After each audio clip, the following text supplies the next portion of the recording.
The All-Party Hurriyat conference has called upon the people of occupied Jammu and Kashmir to observe Jumatul Wida, the last Friday of the holy month of Ramadan, as Kashmir and Quds Day. APSC General Secretary Maulvi Bashir Ahmed Irfani, in a statement issued in Srinagar, asked the people to offer special praise for the liberation of Kashmir and Palestine from tyrannical clutches of India and Israel.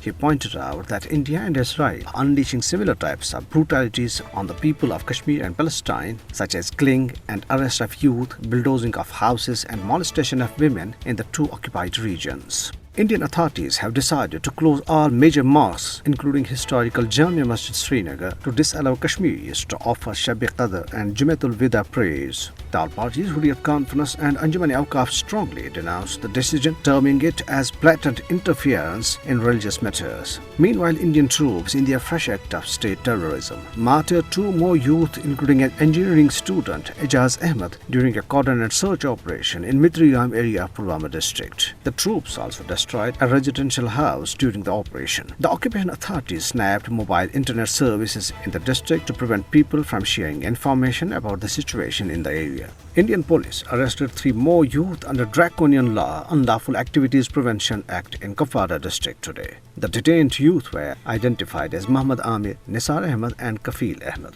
Protest demonstrations were held in Jammu city, Katwa town and other areas of the territory against anti-people policies of the Indian authorities. Several protesters, both men and women, were detained and whisked away in police buses.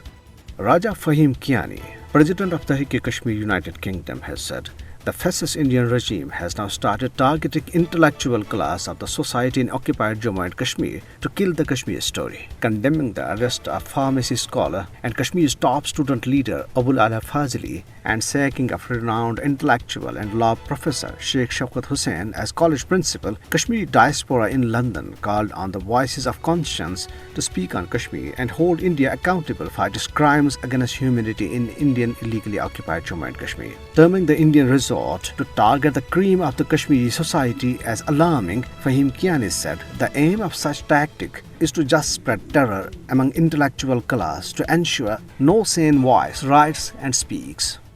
On the other hand, National Conference President Umar Abdullah, talking to media in Srinagar, deplored that the Kashmiri journalists were punished for not towing the line of Modi government and its local proxies in the territory. He described the electricity breakdowns during Iftar and Sahar times and Tarawih prayers as a deliberate attempt to disturb the people of Jammu and Kashmir.